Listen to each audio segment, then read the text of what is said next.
Hey, what's going on, everybody? Welcome back to another episode of the Breaking the Game show here on the Nothing But Net channel on Dash Radio. I'm Stephen Gillespie, and joining me, as he always does, is my good friend Austin Carr. Austin, what's up, man? Hey, what's going on, Stephen? I'm excited to be here. We've got a really fun episode. I've been looking forward to this. Another nice Sunday. Happy to be doing this with you. Got some good news on the college basketball front. My IU Hoosiers got Mike Woodson as their new head coach. I'm pretty happy about that. What do you like about Mike Woodson being a Hoosier coach now? For one, I think the fan base will accept him because he played there, and he played for that team that went undefeated in '76, I believe. Mm-hmm. He's got a lot of coaching experience in the NBA, which I think is going to bring, a level of knowledge, to the program that should help. And, I think it'll help recruiting for sure because, here we have a coach that knows exactly what the NBA is looking for. He's been there for quite a while coaching in the NBA. So I think it helps the program on a lot of different levels. Yeah, absolutely. I agree with that. And you look at guys like Patrick Ewing and, Juwan Howard, what they're doing in college right now in year one. And it's pretty remarkable just to see how quickly they have turned around their respective organizations, their, just overall being at their alma maters and stuff like that. This is just another instance of, that same scenario playing out for Indiana. And this is a pretty storied franchise too, right, Austin? Yeah, they have 5 national titles. It's been quite a while since they won one, but they are also the last college program to have an undefeated season all the way through. So there's a lot of history. Bob Knight did a lot of bad things, but he won a lot. So winning kind of covers up everything. It's the best deodorant, as they say. There you go. I mean, and Gonzaga right now looks like they might be giving that, undefeated thing a run for its money. They look pretty good right now. Yeah, they do. I wouldn't be surprised, but at the same time, as much talent's on that team, somebody's going to do it sometime. Might as well be them.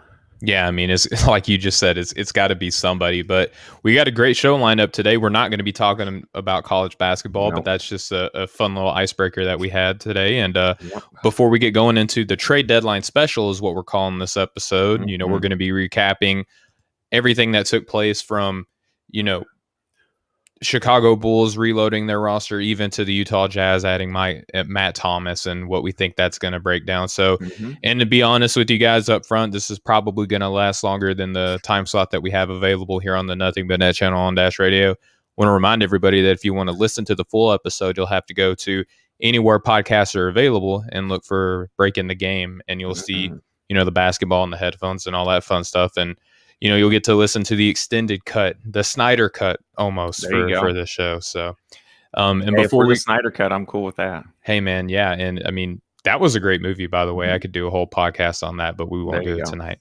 But before we get going today, I want to remind everybody that support for Breaking the Game is brought to you by Manscaped, who is the best in men's below the waist grooming.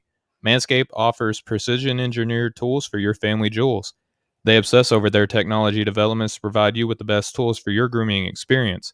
Manscaped is trusted by over 2 million men worldwide. You're looking and listening to 2 of them right now. And we have an exclusive offer for our listeners, 20% off and free shipping with the code BTG, which stands for Breaking the Game, and that's at manscaped.com. So BTG at manscaped.com for 20% off and free shipping. Austin, that's a deal, right? Oh, that sounds like a no-brainer, which is, like I always say, just how I like it. 3 easy letters, BTG for Breaking the Game for that code. Gets you 20% off and free shipping. I mean, that's a heck of a deal. Why wouldn't you? It beats the heck out of it. Stuff works of great. It's not expensive, and you get a deal for it. Yeah. I mean, I'm wearing the boxers right now, Austin, when they send our deals to kind of promote like the products and stuff like that. I love the boxers so much that I went to manscaped.com, entered in the code BTG to save myself a little bit of money. And I went and got 6 more pairs of the boxers. They're the most comfortable briefs I've ever worn. So, hey, sounds like a pretty good idea there. Right on. All right. So now, Austin, I would like to resume with our trade deadline special. And we're basically going to be breaking this down in order from trades that we feel are going to impact the league the most down to, I won't say least important, but not as big of an impact or an influence. So if you're listening to us on the radio right now, you're going to hear the big ones.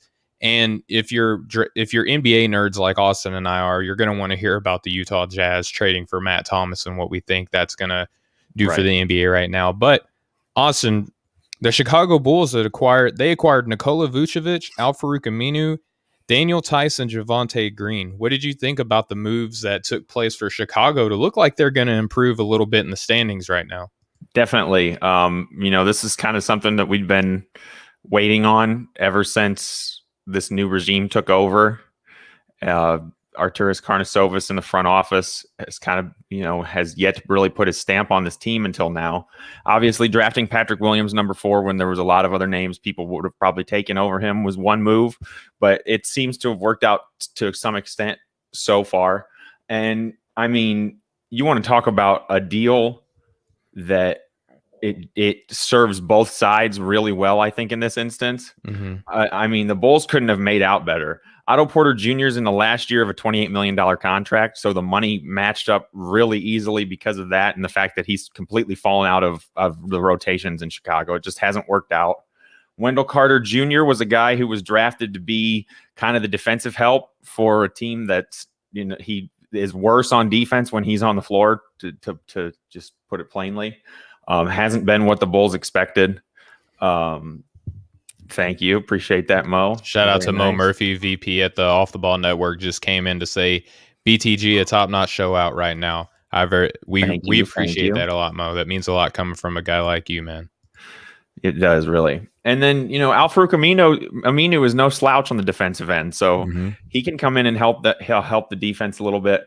And I don't know if you remember, Steven, when we talked about the Bulls and Zach LaVine, and I mentioned more than once how I think they needed a little bit more experience on this team, and they needed to get him a running mate that's over the age of like 23. Correct. Well, here you go. From all reports, Nick Vucevic is a pro's pro, is what I heard him called the other day. Yeah. And, he's versatile. I think him and LaVine on offense together is going to be something to watch out for. And if we're being completely honest, if you look at the way the league is this year, even the best defensive teams are among some of the worst when you look in terms of numbers all time.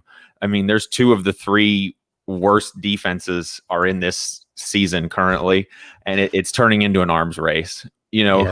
who can get more offense and more weapons on the floor at one time and at all times. And so Vucevic isn't, your rim protecting lockdown defender at center, but he's not, terrible. So I think it's a great move for the Bulls. And then if you look at the other side, the Magic are obviously going into a rebuild. They get the first round pick this year, which may not be as valuable. It may. I mean, the Bulls may still not make the playoffs, and it turns into a lottery pick. And then in 2023, who knows? By 2023, this could not work, and both these guys could be gone, and they could be in the middle of a huge rebuild because they've got a lot of money now tied up into guys that, are going to have to produce at this point. And if they don't, that 2023 pick could be really valuable. So I think this trade was surprising. It kind of sent me a shockwave a little bit. I didn't see it coming, but it makes sense and it works for both sides for sure. Yeah, we actually had Mo Murphy, who just came in and gave us some, really kind words about our show. Yes, he came on our second half prediction show and predicted that the Bulls were going to make a move. He didn't really say, or he really couldn't put a finger on the pulse and say who, but that he felt that they were going to make a move to climb up in the ranks. And a lot of people were writing in and commenting in on the show saying the Bulls aren't really going to go anywhere. And I think a move like Vucevic, and we talked about Al-Farouq Aminu, Daniel Theis, Javonte Green in a separate move that they made too. They also brought in Troy Brown Jr. from the Wizards, who had a pretty decent run in the bubble, and I think gives them some good wing depth to go along, Denzel Valentine.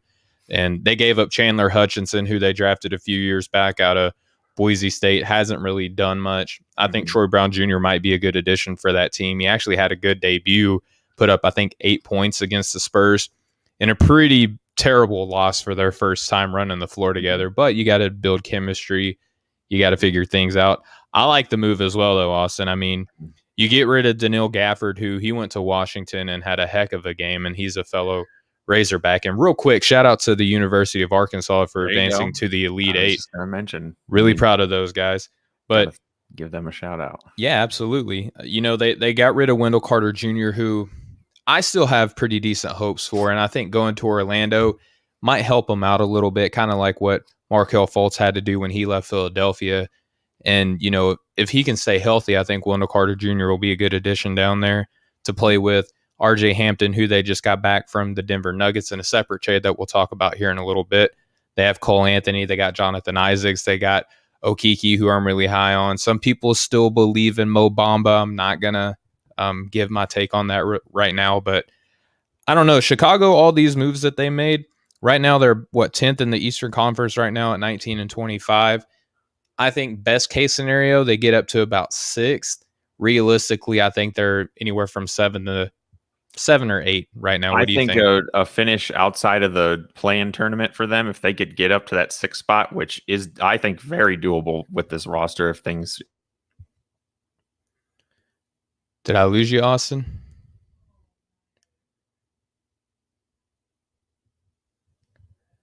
I know. I think I lost my buddy.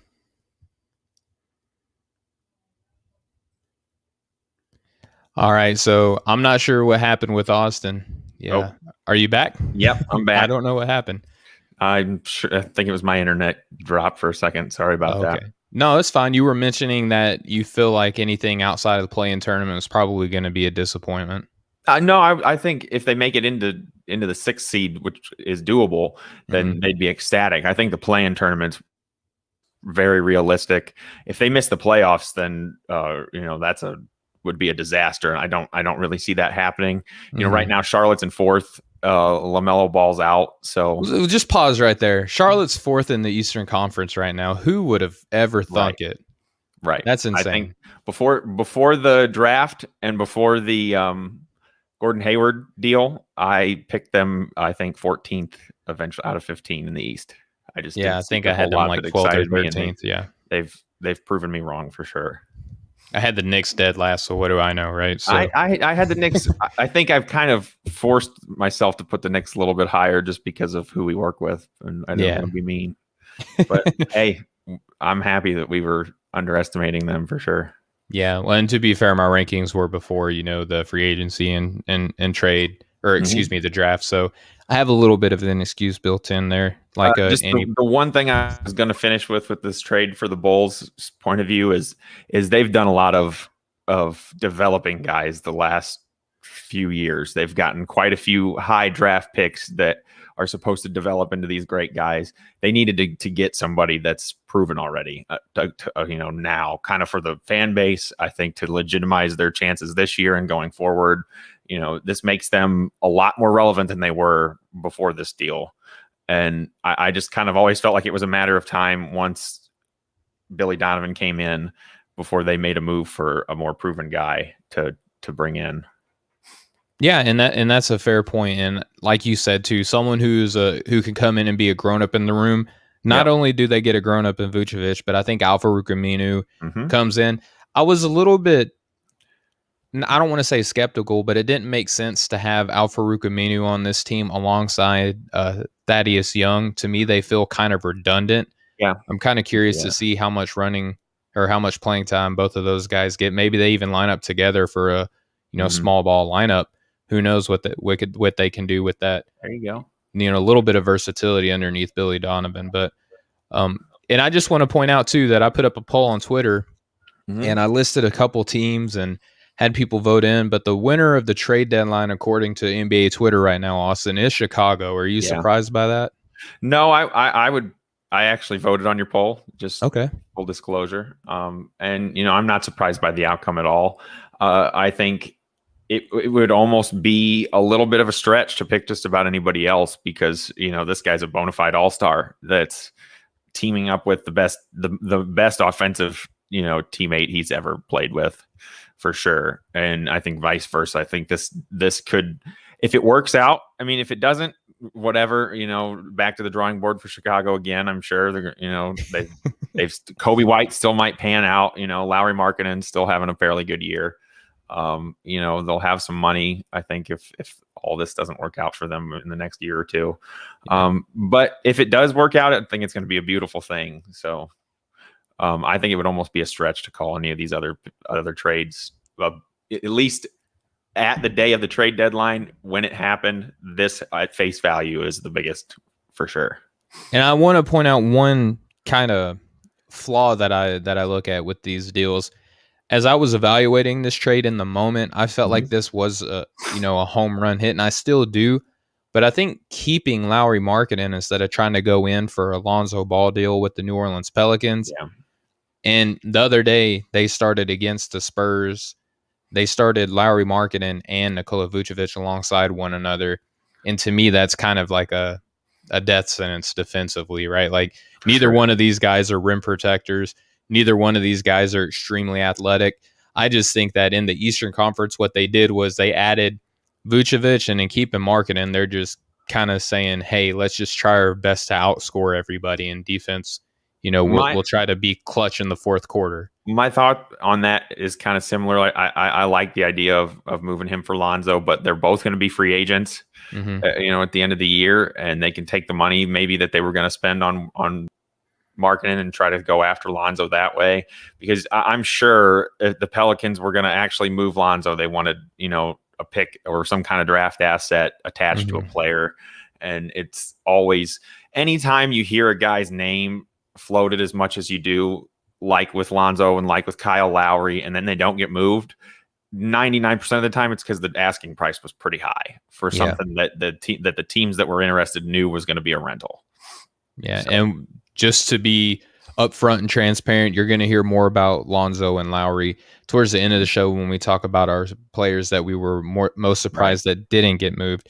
But Austin, I feel like that adequately covers our Chicago Bulls trade right now, and we'll move on to what I consider to be the biggest contender for the best trade deadline move, and that's the Denver Nuggets acquiring one Aaron Gordon, also coming from the Orlando Magic.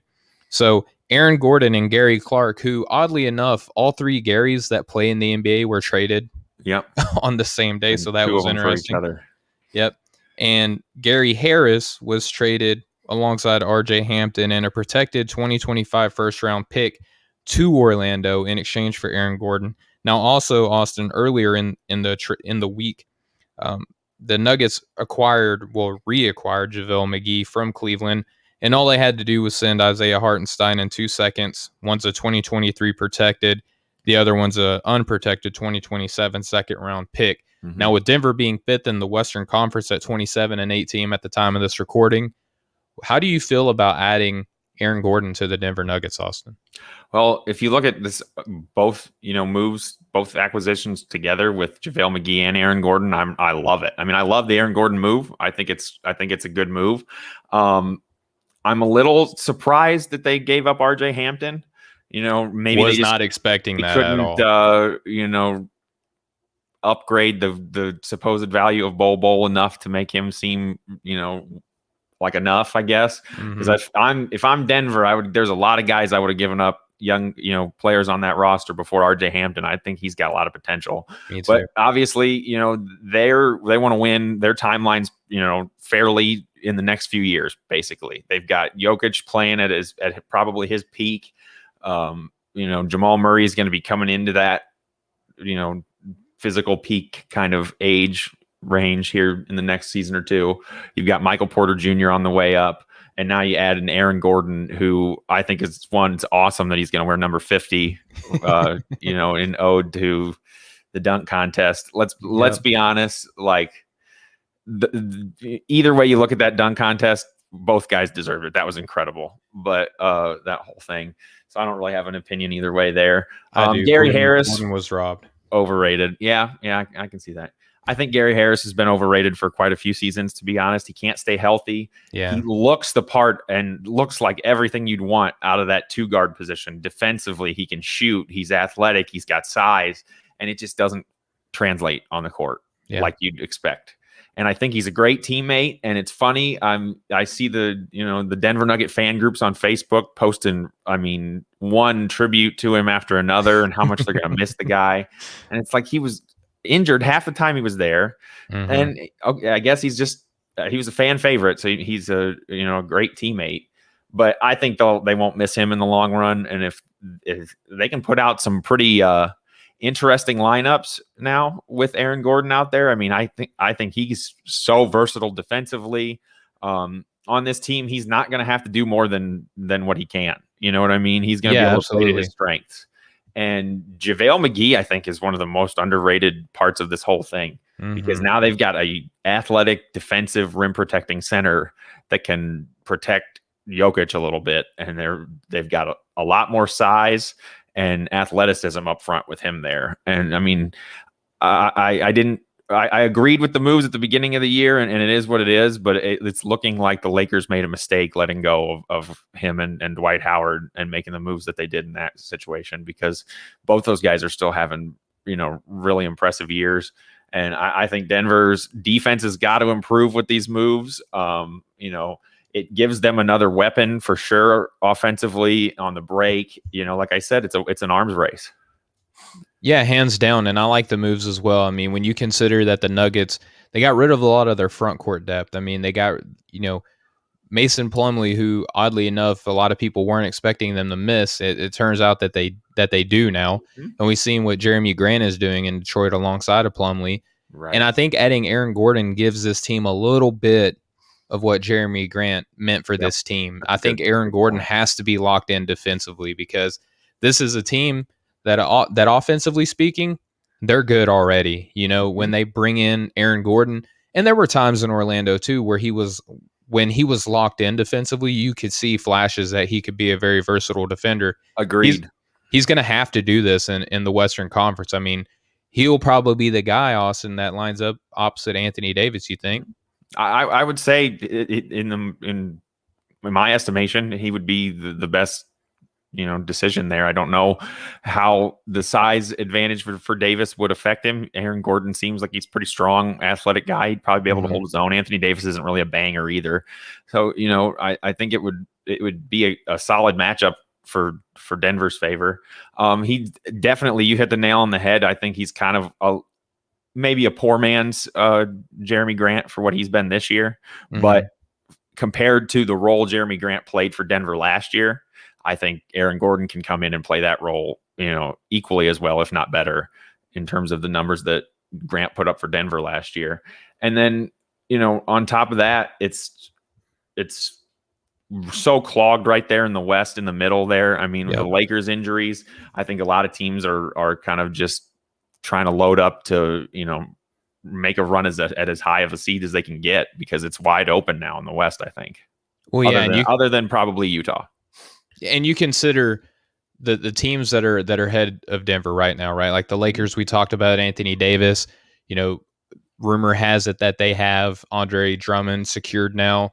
You consider that the Clippers have, Ivica Zubac and Serge Ibaka, that the Suns have, Ayton, and the Jazz have Rudy Gobert. It makes a lot of sense for Denver to get a defensive-minded center to play alongside Nikola Jokic. 100%. And I think that they can share the floor together due to, Jokic's offensive versatility. He can stand all the way out to the 3-point line, and you have to, protect him. I mean, imagine a Jokic-McGee pick and roll, Austin. How fun do you think that was going to be? That'll be interesting. I'm kind of interested to see the high-low stuff, maybe high post, low post kind of stuff that they could do with those guys. And, JaVale McGee can look really impressive when some of those plays work out that he ends up on Shaqtin' a Fool for sometimes. It's been quite a few years since he's done anything too bad. Yeah, absolutely. He's been marginalized in places like, Los Angeles and Golden State, probably to his benefit. I think the roles that he's played with Golden State and with the Lakers have shown a ton of maturity from him compared to where he used to be, because all the Lakers needed from him was him to be engaged and do what they told him to do and nothing more. And then he played that role perfectly for them. And there was never an issue in the series against Houston when he didn't play at all. It was not a big deal. And in the next series, when they played him a ton, he stepped up when they needed him to. So I think Denver made a couple really nice moves to try to win now in a West that, is definitely not looking like what a lot of people expected it to look like. And if you look up and down both sides of the playoffs, standings right now, everywhere you look, there's the teams have good big men, and you're going to have to be able to defend a good playmaking or scoring type big man just about every team you see, including now, the Nets with who they've added. So it's imperative that you have the defensive center like that. Yeah, absolutely. And if I'm Mike Malone and I have McGee and Jokic, I'm showing them film of, Lamar Odom with Pau Gasol and Andrew Bynum and saying, hey, look, like this is some of the, play style and schematics that we can incorporate to this offense to give our team a look that you're probably not going to be able to prepare for against any other team, right? Go show them the old Houston Rockets tape when they had Ralph Sampson and Hakeem Olajuwon. There you go. There you go. Or the Spurs with Tim Duncan and David Robinson. Yeah. It's not the same level of talent, but some famous big men that played well together.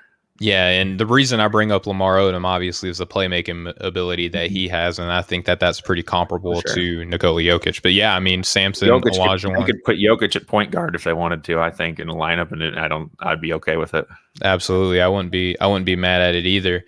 And now, Austin, I feel like anything else you want to touch on for the Denver? No, I'm excited to see what happens with that trade, though. I've always liked Aaron Gordon. He's intriguing when he puts it all together. And I think, like you said, being in the Western Conference, he's going to have to bring it more often, but I think he will, because he's on a team that he knows is going somewhere versus stuck in, 8th or 9th or 10th place every year on a team where you may not even finish the season. I think he's going to have hopefully a renewed, sense of urgency there.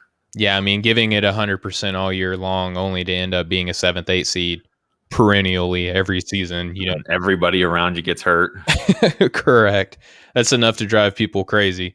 All right, now the next trade that we want to look at, this took 3rd place in the poll that I put up on Twitter, is the Miami Heat. Now, I don't necessarily think that they got the best player, but the reason I hear about the reason that I heard Miami might be in the running for best trade deadline moves when you look at them all together, it was because of what they did not give up to bring in players that they got, right?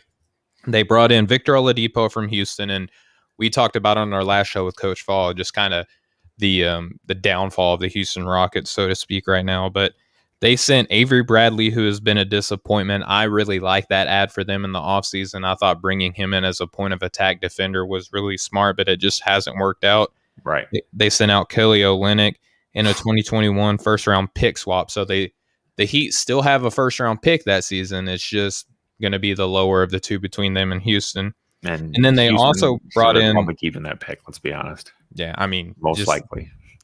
It's nice, though, to say that, oh, hey, we can trade picks. Right, but that's part of what the point we're going to make here about this is. Yeah, and then they also, from the Sacramento Kings, they brought in Nemanja Bjelica, and they gave up Maurice Harkless, who was another disappointing signing from this past offseason, and also Chris Siva, who not really a bad player, just a guy who's buried on a very deep and talented Miami Heat team. And Austin is pretty curious that you look at the names that Miami could have right now if they weren't just so in love with Tyler Hero and guys like Okpala, players like that who, Okpala in particularly, like he doesn't get any playing time, but the Heat really like him and want to keep him. Right. And then Tyler Hero, I mean, this guy has been linked to a whole bunch of trades. One guy that we'll talk about later that you want to discuss in particular, he was linked to that deal, and Miami said, no, we're not doing that. And we all know about the chronicled Miami in the hunt for James Harden, but they just did not want to give up Tyler Hero and Duncan Robinson for him. Right. But with all of these trades that happened, Austin, the Heat right now, I believe, are in the eighth seed in the Eastern Conference. They've lost like 6 straight at the time of this recording. How do you feel about these moves for Miami? I think Miami's poised to make some noise here in the second half of the season, not just because of this move, but they missed a lot of time with Jimmy Butler. Yes. And let's be honest, he's the heart and soul of that team. As good as Bam is, as much as Bam means to that offense, and as much as they love Tyler Hero and everybody else there, and the culture is so important, like the leader of that culture right now is Jimmy Butler. And he missed a lot of time. And when he's back, and they kind of made a little bit of a run there for a minute when he first came back. And then, like you said, they've struggled now recently. But adding Victor Oladipo, No, he's not efficient. No, he's not the all-star level Oladipo he was 2 years ago in Indiana before he ruptured his quad. Mm-hmm. No, he's not worth a max extension, which is the main reason that the Pacers got rid of him in the first place.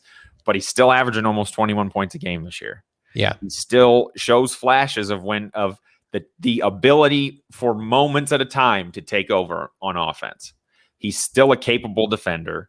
He's another weapon for a guy who I've learned too many times over not to question what Pat Riley thinks and says and does. Mm-hmm. Because this time, or bubble season during the bubble, everyone was saying, well, there's no way they're going to be able to eventually pay Hero and Duncan Robinson when they become free agents, and they're in love with these guys. And yeah, they look great, but they're going to garner so much money in free agency.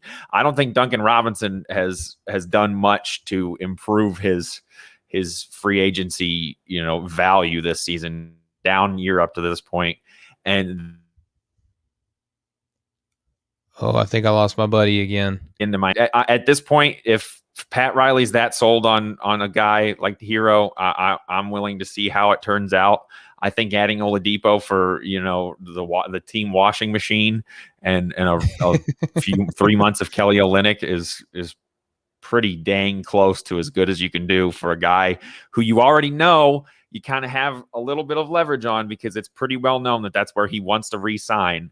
And if they can get him to a number that's palatable, that's not in the I think too high a range like he thinks he's going to get, I think it's a great move for Miami. Yeah, and Austin, just to let you know, I did lose you for a little bit there, but I feel like I got the gist of the point that you were trying to make. No, he's not the, Victor Oladipo of the time that he was in Oklahoma City or the time that he was in Indiana, prior to the injury, but he can still be really meaningful. And the fact that you didn't have to give a whole heck of a lot to get him, it's been chronicled that for the past, 2 seasons now, that he really wants to be a member of this Miami organization. Mm-hmm. And yeah, you bring up a great point that now that he's there, you probably can talk him down a little bit from that max contract. I mean, he has a house there already. Right. He's really good friends with a lot of the players down there. What's the price point, though? What's the price point that you think is worth having Victor Oladipo on your team? I mean, what would a max contract for him be? Is it in the $30 million range? Because 20 million, 2022, somewhere in there. Mm-hmm. Not as much as Zach LaVine would make, I think, if it was in the same breath, and I wouldn't have said that 2 years ago. Yeah. So, I think where he's at now, $85 million for 4 years, I think is what he signed, sounds about right. Maybe a little bit of a pay increase to that, but not, a number that's feasible like that would be great. But if he's asking for 30 million or north of that, like, we'll go ahead and see what's out there. And I think he'd probably eventually come back with, a slightly lower number after he tested the waters, if so to speak.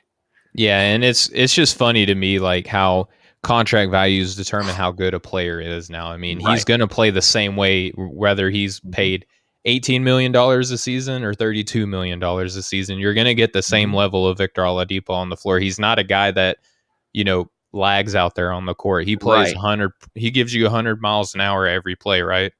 Yeah, definitely. And unfortunately, but you have to look at it this way in the NBA. It's an opportunity cost. It's the $3 to $5 million a year we're spending on him could be used on this veteran piece that we add that puts us over the top that we don't have now. And it's kind of a weird way to think about the value of people when you get too into it. So yeah, 100%. And I like the cap situations and scenarios and stuff like that. It's just Victor Oladipo is one of these guys who's a little bit of the conundrum in the situation, because he values himself so highly, and he does give you, like you said, 21 points per game. He at once upon a time was an all NBA level defender. I don't think that he's quite at that level, right? But he's certainly above average defensively. He's still an above average defender for sure. He's probably not going to make an all defensive team, but he's not a liability on that end at all. And let's be honest, he shoots 5 to 7% better from the field and from three. and we're talking about a 23-4 point a game guy who's right back in the all-star picture like he was a couple of years ago. The only real things that have kind of disappeared from his game is that initial burst off his first step has made it a little bit easier for the defense to guard his jump shot, because they don't sag off at all now because it's not quite as dangerous. If that shooting comes back or in any way, even just a little bit, we're talking about a pretty nice third option, if that's what you want to call him, for the Heat. Yeah, I mean, is he the third, second, fourth option? It's probably going to change. Looks at it that way. I think Butler's the leader, but he's not always the first option. You know what I mean? I think sometimes if Tyler Hero's feeling it, he's been the first option. Bam is kind of the fulcrum of that whole offense a lot of times. If Duncan Robinson is shooting lights out, sometimes him getting open in the corner is really their first option. They run so much different stuff off of the same sets that everybody else does. I think that's the crazy thing to me, is 90% of the teams run the same base stuff, and Miami just does so much more off of it than anybody really see. I don't know if first option, second option, third option is as big of a thing for them. It's really not. And I mean, if you remember too, in the playoffs, I believe Goran Dragic was their leading scorer. Right. So there you go. I mean, it comes from everybody on this Miami Heat team, and that's why I love Erik Spoelstra and obviously the mentorship that he was given with Pat Riley as well. So I like this trade for Miami as well. But it's going to be contingent upon their offseason with him, I think. I mean, I know that he's going to give them some production at some level, and it's just going to be interesting. I mean, it reminds me a little bit, to be honest with you, of Jimmy Butler going there, right? Like with the deal that he signed when he left Philadelphia to go there after his tenure kind of came to an ill will at the end of his time in Chicago. We know about the whole beating the starters with the third stringers in practice in Minnesota. And then he goes to Miami. Then everybody loves Jimmy Butler. So this could be kind of that same Cinderella story for Victor Oladipo. When Jimmy Butler went to Miami, everybody said, look, he's taking as much money as he can get. And he's not worried about contending for a title, which everybody thought was the biggest thing to Jimmy Butler. And it turned out all along that every stop along the road, you heard that Jimmy Butler was the problem. And he found a place where they didn't treat him like the problem anymore, and he took them to the finals. So I don't know. It's a pretty interesting case study. Was Jimmy Butler wrong in some of the things he did? Probably the way he went about things. But at the end of the day, all he ever talked about was how they didn't want to win like I did, so I couldn't play with them. And maybe that works out for Oladipo too. Miami seems to work out pretty well for most guys that end up there. Yeah, and I find it really hard to believe that Victor Oladipo doesn't go to Miami and at least keep up the level of production that he's at now, if not get better with the developmental system that they have in place in Miami. So, all right, that wraps up the big three that we have of the trade deadline. But there were another couple moves, and oddly enough, Orlando has been attached to 3/4 of the discussions that we're going to be talking about now. The next one that we have are the Boston Celtics. Now, Austin, you've been super critical, like many other people, about Danny Ainge and his lack of not wanting to make moves. I think that he hurt a lot of people, and he might not have got the player that everyone wanted, right? Like I saw it on Twitter that the fact that they added Evan Fournier and they sent out Jeff Teague, who he didn't do terrible, but he really wasn't like a big plus for them either. They sent Jeff Teague in 2 seconds. Now Orlando has since bought out Jeff Teague, and rumor has it that the Knicks are interested for some ungodly reason. But, point guard depth, I guess. A point guard that they don't need, and 2 second-round picks for 20 point per game, floor stretching, Evan Fournier. I mean, Austin, how do you evaluate Danny Ainge on this? Goes to show when Danny Ainge makes a move, he makes pretty good moves, I think. More often than not, when he does make a deal, it's going to be a pretty good value in Boston's favor most of the time. 2 second-round picks for a team that has had multiple second-round picks every year, it seems like, for the last 7, 8, 10 years, and going on into the future. It feels like you can get a second-round pick anytime you want in the NBA right now, the way they trade them around. And, given those up, and like you said, Jeff Teague's minutes pretty much are going to have been kind of taken, I think, by Peyton Pritchard. I think you have a chance to give him more opportunity there now. And Evan Fournier's a heck of a scorer. He's instant offense. He can fill it up. He's kind of toiled away in obscurity on that Miami or on the Orlando Magic team for some time now. He signed a pretty good lucrative contract, so I'm sure he's okay with it. But sure, he's played up to it in my eyes. I think it's a big move. They obviously, people underestimated the value that Gordon Hayward brought to that team in terms of, everyone said they were just so redundant with the positions that all three of their best players played. Well, look what they go and do. Everybody's convinced they need a big man so bad. And yeah, they got Mo Wagner, and he's going to help, I'm sure, what they need. But, what do they go and they prioritize? They go and get a 2-guard, another guard wing kind of player to back up the starting, all-stars that they have there in the same way that Gordon Hayward kind of did. And I like it a lot. I think it's going to, for a team that struggled to score as much as Boston does at times, it's going to help them a lot. Yeah, I like the move as well. And you mentioned that they also got Mo Wagner. They also brought in Luke Cornett from Chicago. And he actually played the other night and looked pretty good in Celtic green and white. Well, Time Lord got his first start. Yeah.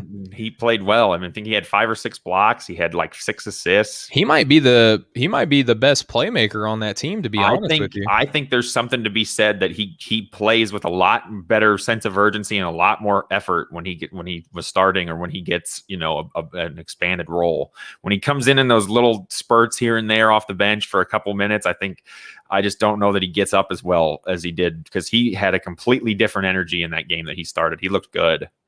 And I think they may have a little something there. Who knows? Yeah, I like him too a lot there starting, but we'll see what happens when Tristan Thompson comes back. Right. But in that deal that they brought in Mo Wagner and Luke Cornett, they sent out Daniel Tice and Javonte Green, who it kind of secretly turned out was one of Jason Tatum's best friends on that team. Right. And I like Javonte Green a lot. I think that he's, a good defender and he's a good hustle guy. But the fact that you can bring in Mo Wagner and Luke Cornett, 2 big men who can stretch the floor a little bit for you. And then Evan Fournier, you talked about his shooting ability, his scoring. He actually has a nice little handle. He's one of these like dribble pass shoot players that a lot of NBA teams are constantly looking for. He's extremely skilled, for sure. Very skilled. And, I would like to have seen them gone big or go for maybe another point guard. They have Kemba Walker there. They're paying him a lot of money. Really would have been interesting to see if they could move him at the deadline. But I think you have to incentivize the team to bring him on at this point in his career. I would have loved to see Aldridge end up here or in Miami rather than in Brooklyn. We could talk about that. I know it just for the simple fact that I like the idea of it actually being fairly wide open come playoff time, because I think in a lot of instances it could end up being the Western and Eastern Conference Finals could be completely different than what everybody expected at the beginning of the season. It will be, I think for sure. I think a lot of people were hesitant to jump on this Nets movement with just KD and Kyrie, because nobody knew is Kyrie really a reliable number 2 all the time? Is he going to be there and engaged? And now, that's obviously it's crazy how far the whole storyline of that Nets team has come from when we were sitting here talking about Kyrie choosing to miss time to go to a birthday party. Mm-hmm. Like it's like it seems like 2 totally different seasons, doesn't it? Yeah, and he has since again stepped away for family reasons, and it's good news stuff. I mean, right. And that's fine. He has a point. The NBA players are people like you and I want time off when big life events happen and certain things are important to us. We just don't get to have a camera crew following us around. And it's just funny to me how right now we're talking the Boston Celtics, and then immediately we shift to the Brooklyn Nets for a deal like this. And it's just funny. I want to bring up one point in the week with our Boston Celtics discussion that you can change the subject. No, you're fine. I think that it's funny how analysts and NBA fans were looking at Brooklyn when they got these big 3 and almost just to kind of scoff at them and not approve of the players that they have all together on this team. Well, their defense is terrible. What are they going to do when they have to match up against the size of a Milwaukee or the size of a Philadelphia 76ers team? And then all of a sudden they add Blake Griffin and LaMarcus Aldridge, who do address that physicality, that front court, that size that they don't have apparently against, Milwaukee and Philadelphia. And then they add these front court players, and then all of a sudden it's just to get in the front of LeBron James's goatness all of a sudden, right? So yeah, that's what they always say. I mean, anytime anybody loads up with more teammates, like you even made a good point. Nobody called it that when LeBron loaded up with the two, probably top finishers for Sixth Man of the Year, and Marc Gasol, who's a former Defensive Player of the Year, playmaking center, Wesley Matthews. Yeah, Wesley Matthews. They're defending champions. Arguably upgrades all across the board in a lot of people's minds. And that's why we play. That's why we play the season, because nobody talked about the Clippers yet. There they are, still having the best shooting season a lot of those guys have ever had under Ty Lue, who I think was an afterthought as a coaching hire, and that team's looked good. And not to get too off topic from the trade deadline thing, I will say one of my favorite moves that I'm most intrigued by is the move that the Clippers made, at the deadline. And I don't know if you want to talk about that right now, or if we will. They're two teams after Boston. We'll get into that's fine. I don't want to get too into it, but I think personalities a lot of times can really affect the value of a trade more so than, okay, we gave up this guy and got this guy in this draft asset. Well, why would you give up this guy for that guy? Because we have enough of what this guy brings. That guy that we went and got brings us something that we didn't have. And I think there was a lot of trades like that at the deadline this year. Well, this was one of the most active trade deadlines we've had in 30 seasons or something. Right. And I made me so happy when I saw all the trades. I love this kind of stuff. Yeah, a lot of people are just like, basketball is more than just transactions and stuff like that. To me, this has been one of the most fun week in sports because of the trade deadline, because of the great basketball we're getting both collegiately and at the pro level. Right. Not to mention the trades that are happening in the NFL coming up onto the to the NFL draft. NFL trade market is usually very, very quiet all the time, even during at trade deadline. So that was fun. Yeah, and obviously too, the women's basketball has been progressing along and doing very, very good as well. And shout out to Dick's Sporting Goods for what they did for the women's NCAA tournament. I see you, Dick's. That was nice. I don't know if you saw much about that, but it was a pretty good thing they did. That's a whole show in of itself that we could talk about the WNCAA and the tournament and the obstacles that they had. But awesome. We'll shift gears back now to the Boston Celtics. Right now, at the time of this recording, they're 7th in the East right now, flirting with that 500 level basketball. 500, I never would have thought that. Yeah, it's insane. They're flirting with 500 with two really talented players in Tatum and Brown, reigning glue guy of the year in Marcus Smart, who's missed a lot of time, and Kemba Walker. That's a big part of it, I think. That's the biggest issue that they've dealt with is he's not been there because he does a lot of things that you can't replace. Absolutely. So what do you think about adding Fournier, Wagner, and Kornet? How does this help Boston, or does it help? Is there too much ground to make up for them? I don't think there's too much ground to make up for them. I think, a team like Charlotte, unfortunately, our kind of home favorite Knicks team is somebody that with the injury to their starting center, Mitch Robinson. Another one. Right. Broke his foot 4 games after he came back from a broken wrist or hand or whatever it was. Yeah. And so, there's two teams right there that are kind of poised to get picked off because of injuries more than anything. LaMelo Ball's out for Charlotte, and they've played, and they'll continue to compete. They're a competitive team. They're still going to be there at the end of the year. Yeah. But there's definitely room for Boston to move up, and getting Smart back, adding, a little bit of toughness in the way of Mo Wagner. I think he brings an edge, kind of a pesky type of guy that they didn't really have with Smart being on the bench, being hurt. I think Smart and Wagner together on the court, those two might end up becoming best friends. The way they can just kind of disrupt, what the other team tries to do, and getting guys' minds and that kind of stuff matters. And Fournier brings them, if he comes off the bench, which I'm sure he probably will. I don't know. I haven't seen anything about what their lineups are going to look like, but he's going to provide a serious scoring punch to their second unit that I think that's going to help them a lot. I could see them moving up 5th, 6th, stay at 7, I don't think they'll end up in the play-in tournament. I think they'll be above that. Yeah, and I would really hope that Brad Stevens keeps Lob Williams in the lineup above Tristan Thompson. I know that he's one of these guys, even though he's a younger coach and he's been in the league for a little bit, he's one of these guys that kind of tends to lean towards veterans almost to a fault. And, I understand if you got some veterans that do give you kind of that plus value. I think Tristan Thompson is best served to come off the bench on this team with a lot of the younger players that'll be coming off the bench. That's where I think his veteran presence means more, as opposed to playing next to, albeit younger, but still stars who do a lot for that team on the offense and defensive end. So I think bringing him off the bench, giving that bench some veteran leadership would mean a little bit more for Boston right now. What do you think about that? I agree completely. I also think if you've got a guy like Tristan Thompson who's shown that he can do it in either capacity as a starter or, a reserve, and you've got a guy like Robert Williams who seems, at least in this super small sample, to have really, really, been successful as a starter in terms of just overall effort and the look that he had about him. Like he was just so much more engaged.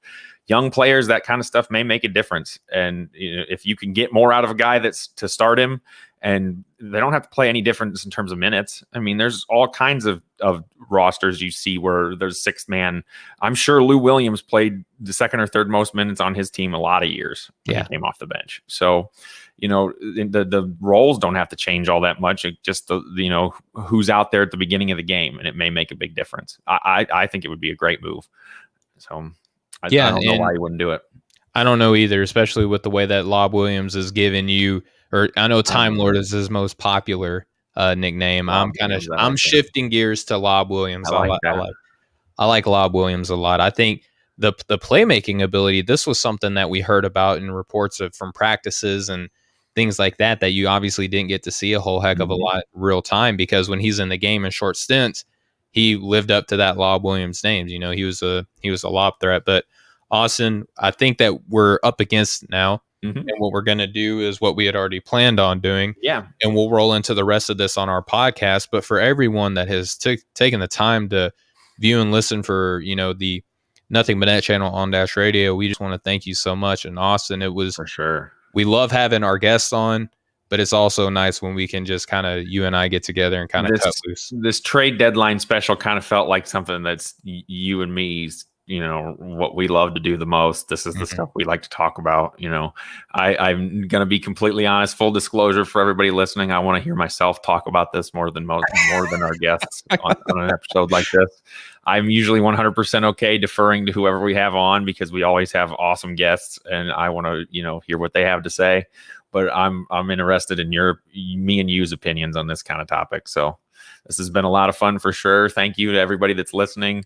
If you make sure you check out the podcast, to hear the rest of the episode, because you will get to hear who Steven and I both are most surprised by that didn't get traded. So that's something you don't want to miss. So yeah, and not only who, but the why aspect. And for all you fans of Philadelphia, the Clippers, Portland, Sacramento, and Utah, we got a lot more to talk about on our podcast that you're going to want to listen to. So what you're going to want to do now when we close out is you're going to look anywhere that podcasts are available, look up Breaking the Game. You'll see the basketball and the headphones. Yep. You're going to want to subscribe, share, rate, 5 stars, please, and review, and then listen to this episodes and catch up on any other ones that you missed. Sure. But Austin, thank you so much for your time today, man. Really appreciate it. It's always fun when we can cut loose and do shows together like this. Yes. Before we close out, want to remind everybody, please go to manscaped.com and get 20% off plus free shipping with the code BTG at manscaped.com. That's 20% off with free shipping at manscaped.com and use code BTG. Unlock your confidence, and as always, use the right tools for the job with Manscaped. And if you're thinking to yourselves, boy, Steven and Austin do look pretty well put together and better than ever, it's thanks to Manscaped. So check it out. You guys won't regret it. Yeah, I mean, I went on my own and bought the foot duster. Love that stuff. I've never really been like a super conscious about my feet. Like I've never let my feet go, but I've never been like I'm worried about my feet. Top of the list. Yeah, but this foot duster, it feels nice, dude. Like my feet feel refreshed every time I use it. I've already talked about the boxers. The Crop Duster, the Crop Reviver is another good one that I use on the go all the time when I'm at home for lunch. Just quick little spritz, and I feel way better and can continue on with the workday. It's the little things like that that can make all the difference, man. Make sure you guys go and check it out. 20% off, free shipping, can't beat it. Yep, and we're pretty good friends with the folks over at Manscaped, and you let them know that we sent you, they'll hook you up with a great deal. Yes, they will. All right, so Austin, for our show Breaking the Game, for the Nothing But Net channel here on Dash Radio, for our friends over at offtheballnetwork.com, our brothers, where we contribute, please go to offtheballnetwork.com for your sports needs. This has been the Breaking the Game show. Yes. We will catch up with you guys next time. Much love, everybody. Have a good one. All right, that's a big enough pause. We can continue on with the podcast now. Austin. Yes. Great show so far that we've had for the Nothing But Net channel on Dash Radio. A couple more things that we want to talk about, a couple more big trades. And we want to roll on right off the top with the Philadelphia 76ers. They acquired George Hill in a 3-team trade along with Iggy Brazdeikis. And what they ended up having to do was send out Tony Bradley, a 2025 and 26 second to Oklahoma City because we all know that the Thunder need more draft picks. And they also sent Terrence Ferguson, Vincent Poirier, the rights to Amir Preldzik, a 2021 second, and Miami's 2024 second to the New York Knicks. Now, Austin, we know that Joel Embiid has been out, and them trading a lot of their centers kind of head-scratching to me. But, you know, with the play of Ben Simmons, with the play of Tobias Harris, with the play of Korkmaz in particular, too, what do you think about this Philadelphia 76ers team making a deal to bring in George Hill? Right now, they're first in the Eastern Conference. I don't know that they gave up a whole lot that they're going to miss. Tony Bradley, in terms of some of the analytics, bear out that he's been one of the worst backups in the NBA, regardless of position. And you know, Embiid, we all know when he comes back is the engine that makes this team go. It's what's going to make them dangerous in the playoffs. But they're a defensive force to be reckoned with, regardless, as they've shown without him. Where'd I go? I'm not sure what happened to Steven. I don't know if I'm still live and you guys can hear me. Did I drop out? No, that's all me. That's all you. Okay. Well, I said I didn't know if it was me or Steven, and then you popped back in, so we're good. Sorry. Don't worry, you just missed me fumbling over my words for 30 seconds. We're all right. Well, luckily we're not on the radio right now. We're on the podcast. We can have a little bit of fumbling time. We can edit that out, right? Yeah, that's fine. That'll buff out. But I was just getting to the point where Philadelphia is a defensive force to be reckoned with, you know, regardless of Embiid being in there or not. And when he comes back, even more so. They're 6-1 without him, which I will be the first person to tell you I did not see that coming. Ben Simmons has been Ben Simmons. The team has played well in spite of the absence of Embiid. And adding a guy like George Hill, I think, kind of helps replace add to their shooting weapons from three. You know, obviously they have, you know, they want to get as many shooters around a guy like Embiid as they can. Absolutely. It's worked out to this point. And I think the least well-kept secret in the NBA was that George Hill was going to be moved by the deadline. I think that was kind of a meme almost going around on social media, was where he can end up. And I think he fits well with this roster. I think he kind of seems like he would be the type of guy that, you know, Doc Rivers wants on the roster. I think he's a great addition. Albeit a smaller move. He did lead the NBA in 3-point percentage last year. He's, shooting is a huge, huge thing you need to have come playoff time with a defense like Philadelphia has. You know, every possession is going to matter come playoff time, and the ability to have all these shooters out there on the court at any given time is just, you know, icing on the cake. They're still in first place, and they didn't bet the farm for 3 months of Kyle Lowry, which I wasn't a huge fan of them doing. I think obviously Kyle Lowry helps whoever ended up going after him. If he did get traded, he's going to help. But for 3 months, for a guy at his age, that I just don't think his body type and his game style of play are going to age real well, even if you are able to bring him back. And how much is that going to cost? Yeah. So I'm glad they didn't make that move. I think overall the 76ers are going to be happy with what they got. I do too. And what I like about George Hill being on this team, Austin, is the fact that they have such a defensive identity that he does give you floor stretching ability, obviously, with the three. I mean, he's one of the best 3-point shooters in recent NBA history over the past couple seasons. Great free throw shooters, great leader, but also still gives you some of that defensive identity and intensity. And it doesn't force Tyrese Maxey into a position come in the playoffs that the moment might be too big for him. And so now they don't have to rely on their backup point guard position being Shake Milton and Maxey. They can rely on a guy who's been there. Yeah, and a guy who, has been in a couple of big moments. I mean, you're talking about a guy who's played for Coach Popovich on some San Antonio Jaguar.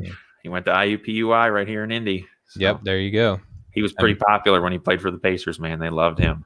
Yeah, that was a big – I mean, you're talking about a guy who was traded to bring in Kawhi Leonard, right? So it's a lot of history there with George Hill. But, being under Doc Rivers, I don't think that it hurts getting more grown-ups in the room. And that's exactly what George Hill is. And, he's a guy that while Joel Embiid is out, can give you a little bit of an offensive punch. And like I said, he help maintains that defensive identity. For a team that I think has enough all-star firepower already at the top of the lineup, this is the kind of culture move that you make when you think you can win a championship. This is the kind of move teams that know that they can contend make. He adds to the locker room. He adds experience. He's another ball handler. He's another shooter. And like you said, he's going to be able to help, sustain that defensive identity. He's people underestimate how long he really is because he's a slender, smaller guy. He is a point guard, but he's got extremely long arms and quick hands. He's good defensively. And I don't think it can be overstated how good this could be for Philadelphia in terms of just adding a little bit here and there to a team that I think already has enough in a lot of instances. Yeah, and I mean, more when Embiid is back, you're going to see this is going to be one of the deepest teams in Philadelphia, I think, that we've had in quite some time. And it's going to help bear out, I think, in the playoffs. It's a really good addition, I think. And they didn't really give up a whole heck of a lot to get him. I mean, what does second-round picks mean for Philadelphia right now? Oklahoma City has 17 of them in the next 7 years when we ask them. I mean, 34 potential picks in the next 7 drafts. That's insane. That's an insane number of picks. Eventually, you just wonder when they're going to trade all of them together to get I think they're going to hold on to as many of them as they can and get whatever pick they need to get to draft LeBron James' son, and thinking that that'll bring LeBron James there for a year. There you go. Know. Oh, and while we're on the topic of Oklahoma City, did you see that they have no plans right now to buy out Al Horford? And he's basically transitioning now to an assistant coach, making like $60 million over the next few years. Was set on playing the rest of the season and trying to contend, that they would have been able to reach some sort of a buyout. The fact that he's not, doesn't seem to be pushing it and is okay with this tells me that, like you said, he's going to basically be an assistant coach and they're going to try to work out a deal in the offseason. So I don't know. He's got $53 million remaining on his contract. That's probably a pretty good reason not to request a buyout if they can trade him. So I think there's it's a weird story. I didn't expect to see it. It makes sense. It's another one of these things where it's like, hey, these guys are under contract, play. But if the team wants to honor that contract and, like you said, in a locker room role, go for it, whatever. Al Horford is making out pretty well. He's made quite a bit of money in his career. He's going to be, I think, the most expensive assistant coach in the NBA this season. So that never hurts anything. All right, so Austin, we talked about Philadelphia. We're going to shift to the place where Doc Rivers used to coach, the LA Clippers now. And this is a move that you said that you wanted to talk about while we were talking about the Boston Celtics. So why is this such a polarizing move to you? And just real quick, before we get into your reasoning, I want to let everyone know that Rajon Rondo was sent from Atlanta for Lou Williams, 2 seconds, and cash considerations. The Clippers are third in the West right now. Why does trading Lou Williams for Rajon Rondo help the Clippers? To make it short and sweet, because they didn't need what Lou Williams brings to the roster, and they do need what Rajon Rondo does. You and I talked about it in the offseason. I thought the Clippers were the best were the destination made for Rajon Rondo after he, you know, people kind of see what he did in the finals for the Lakers and think, oh man, like Rondo, you know, he deserves this he needs a big contract. Like he's going to be able to, you know, contribute to a winning team. Rondo played good for 3 or 4 games in the finals and looked like the third best player on that Lakers team in those instances. But he was hurt a lot before that. He missed a lot of time. He struggled. He was up and down all season. So I just felt like he was definitely going to get a lot of money somewhere, but he wasn't going to be this backup, you know, guy that could come in and give you a ton of production, you know, night in and night out, like I think Atlanta kind of wanted from him. And the Clippers don't need that. They need his leadership. They need his pedigree. They need a locker room guy that's going to, you know, somebody said it on the locker room app last night, not in so many words, but they need someone that's kind of a dick. So, and I think they really do. And, you know, he'll be one of the unquestioned vocal leaders on that team for sure, which is, I think, what they needed. So I think it's great from their perspective that they got that locker room presence and they got Rondo, because I thought that's where he should have gone all along. But they gave up quite a bit for a guy who hasn't hardly played and is scoring about 3 points a game. Yeah. You know, Lou Williams is not having the best year, but cash and 2 seconds for a guy who hasn't hardly played very much was a lot to me. I feel like. So I don't know. What are your thoughts on that? Yeah, I kind of live in that neighborhood too. And there's a lot of people who are just hands down all over this trade and saying, oh, this is going to be the trade that sets the Clippers over the top. I don't necessarily know if I subscribe to that, because this was supposed to be the move for Atlanta that was supposed to help push them into playoff, you know, contention, like heavy playoff contention. Right. And right now you're hoping that for whatever reason, playing in with the Clippers is going to unearth this Rajon Rondo that has supposed to have been in Atlanta this whole time. You know what I mean? Like he was supposed to be the exact same type of player that everyone is saying that he's going to be for the Clippers is who he was supposed to be while he was in Atlanta. And I don't know that if it's going to happen. Now, I do think it's a move that the Clippers had to make regardless of cost, because at the end of the day, if this team does not at least make a finals, I think that the trades that happen for Paul George, the acquisitions of Kawhi Leonard, are all for naught. You know, you mortgaged a whole lot of your future. You have to kind of you have to go all in on a guy like Rondo to help push this team into as far as into contention as you possibly can. Or, you know, Steve Ballmer is going to have to admit that, you know, building this brand new stadium, that trading away everything to get these star players, like you have to go all in on a guy like Rondo, or you have to admit failure. And I don't think that's anything that any one of these guys on this team want to do. They can't admit failure. They have to get something for what they gave up to get the team that they have there, to get this new, you know, to justify this giant new stadium. I think Ballmer's paying for most of it, so they don't have to justify much. But, you know, just the whole entire thing around Kawhi Leonard coming there and what they gave up to get Paul George to get Kawhi Leonard. Kawhi could leave. That's scary. Yeah. Kawhi could leave after this year. Paul George jumped all in on an extension too. Right. And at the very, very least, they can point to this and say, look, everybody said we didn't have this culture guy. We didn't have this vocal guy. We didn't have this locker room presence. Well, look what we went and got. And it didn't help. Half a season. Enough. So we did everything we could. You know, we tried. We're going to continue to try to retool and build around you. But, you know, like at the very least, they can point to that if nothing comes of it. But I think they have to hope that Rondo can give them what they need and what they expect from him and what they want to get out of him. My big thing is Rondo's never seemed like the type of guy to be that selfless, so to speak. Yeah. Like if he doesn't have much of a significant role on this roster, like, is he going to give his all to, you know, just be that locker room guy? Or is, you know, so I don't know. I don't know how much left he's got in the tank. Well, they think a lot. What does the dynamic between Rondo and Patrick Beverley look like? I don't know. That might be something to look at. Pat Beverley might think he might be out of a spot, so to speak. He might be looking over his shoulder, thinking, you know, Rondo might be what they want me to be that he hasn't seemed to have, you know, lived up to. I don't know. It could be volatile. It could work out great. They could be best friends. Yeah, I mean, the trash talk that's going to take place in practices between the two of them, I would, I'd give a nickel to hear what that would sound like. But all right, so we're moving on for a trade that kind of lukewarm on, right? Like we like the concept of Rajon Rondo on this team, but we don't know functionally how it's going to work. Here's a move that I know both of us just absolutely could not stand, and that's the Portland Trail Blazers getting Norman Powell from Toronto. They gave up Gary Trent Jr. and Rodney Hood. Portland right now at the time of this recording is 6th in the West. How do you think this trade affects? I don't even want to say that it helps necessarily Portland, but how do you think this trade affects Portland?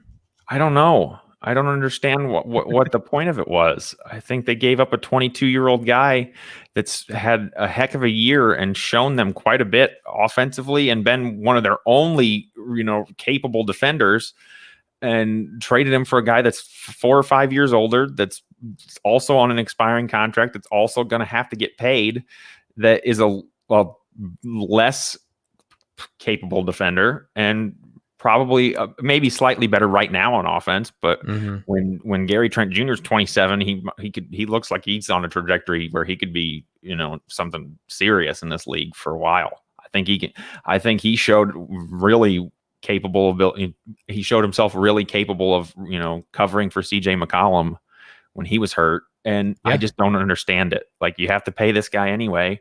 And like you said, you think he may get just as much, if not more money in free agency than Gary Trent. So, I'll wholeheartedly believe that Norman Powell is going to garner more free agency attention because he has Gary Trent, for as great of a job as he did filling in for CJ.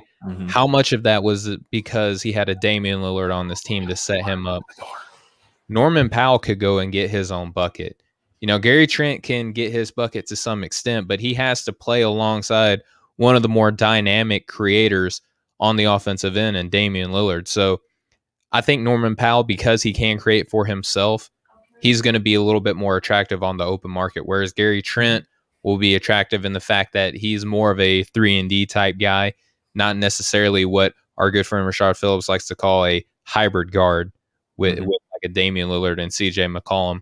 I think that it gives Portland a little bit redundancy with Norman Powell and CJ McCollum together, because how good are either one of these guys without the ball in their hands? And what happens when you have McCollum and Powell on the corners with Damian Lillard, and who are you rocking with at the 4 and the 5 there? Are you looking at Covington and Nurkic? Like, is it going to be Covington and Melo running small ball lineup? Like, what does that look like? And if you got 3 guards that are all under 6'5", I don't know how successful you're going to be come playoff time.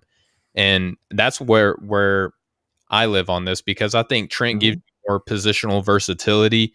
He gives you more defensive versatility. Size. And he's a guy that you can keep on this team cheaper, in my opinion, than a Norman Powell. So it doesn't make sense to me at all. And on top of this, you gave away Rodney Hood too. So not only was it a 1-for-1 deal, but you also added another player to make sure that you had the salary cap lineup enough. Like, Portland has to believe in Norman Powell. Like, this has to work out, in my opinion.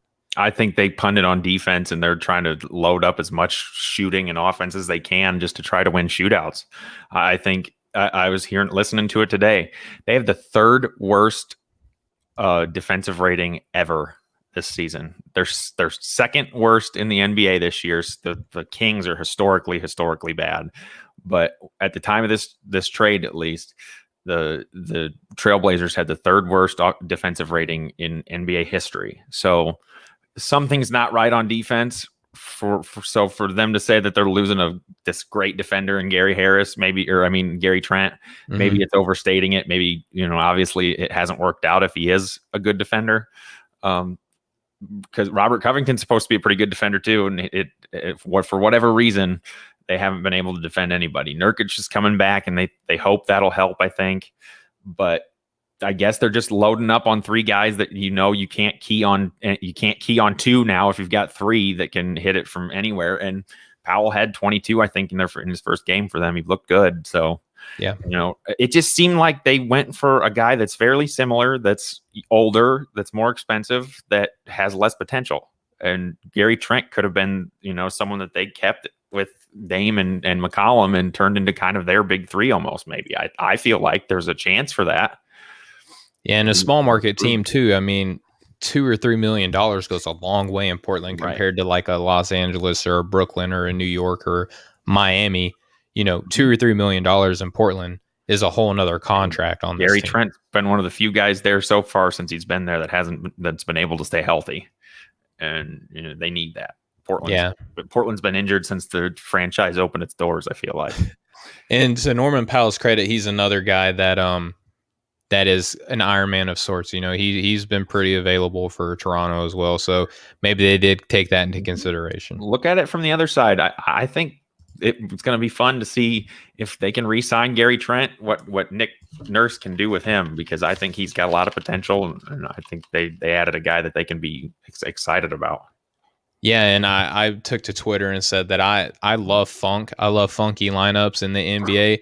And if you can give me a lineup that looks like, you know, Van Vliet, Trent, Anunoby, Siakam, and Boucher, that's a funky lineup, and I love the lineup. I think that this is a great. I think that this is a great acquisition on Toronto's part. And who knows? I mean, maybe Powell and McCollum and Dame can all play alongside each other, but it concerns me, one, defensively, and then two, you know, how good are these guys going to be when you have three guys that are at their absolute best with the ball in their hand, to have all three of them out on the floor together? It's gonna be interesting to see. I guess, you know, everybody said that about the three guys in Brooklyn, and I know KD's been out, but it's working up to this point. You know, guys can kind of change their MO. Guys that are as good as who we're talking about with Dame and McCollum, at least, you know, can figure it out. I don't think you're going to take the ball out of Dame's hands, but I think they'll figure it out. You're certainly not going to do that. All right, so that wraps up our discussion on the Portland Trailblazers. We're in the home stretch now. We're going to talk about the Sacramento Kings. Now, one of the first moves that happened around this trade deadline week was the Sacramento Kings acquiring DeLon Wright from Detroit. All they had to do was send very underwhelming Corey Josephs and 2 second-round picks to Detroit. They also brought in Terrence Davis from Toronto, who had a little bit of off-the-court issues this past offseason. And all they did was send another second-round pick, who Terrence Davis himself was a second-rounder. So basically you just drafted a guy who outperformed his draft position there. Austin, how does this help Sacramento? Because right now they're around 11th in the West. They're about 20-25 at the time of this recording. How does this help them? Do you think this keeps them viable in the play-in tournament? I don't know. I'm surprised that they're 11th, to be honest. I didn't even know that. DeLon Wright, does he move the needle for you? He doesn't really for me. He's 28 years old. I like him off the bench. I mean, if you got, you know, De'Aaron Fox and Tyrese Halliburton starting, and you can bring in a guy who can play the 1 or the 2 and DeLon Wright, I kind of like it. Yeah, I guess. I mean, if they felt they needed one more guy to kind of push them into contention for that play-in tournament, anything can happen if you get in there. And they are in 11th. I didn't think Luke Walton would still be the coach. I didn't think he's coaching for his job. I mean, that's what this move feels like. I think De'Aaron Fox has kind of been on a little bit of a run here. He's looked good. I think he's kind of proven to some people that he's somebody that you need to keep an eye on. Buddy Hield is played well despite, you know, everything that we heard in the offseason. Yep. I don't know. Sacramento's very rarely on my radar.